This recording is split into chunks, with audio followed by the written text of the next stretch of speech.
الله د ځمکې او اسمانونو د پاچایۍ مالک دی. څه چې غواړي پیدا کوي.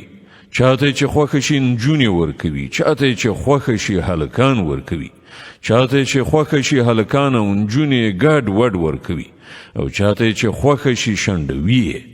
هغه ته هر څه معلوم دی او په هر څه قادر دی.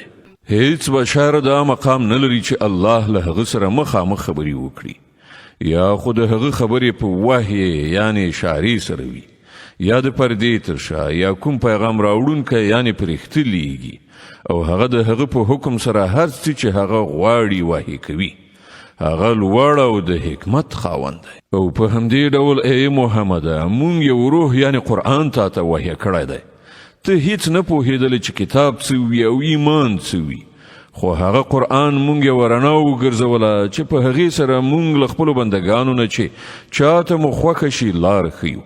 په یقیني ډول ته د سمې لارې لوري ته رهبري کوي، د هغه خدای د لارې لوري ته چې د ځمکې او اسمانونو هر شي مالک دی.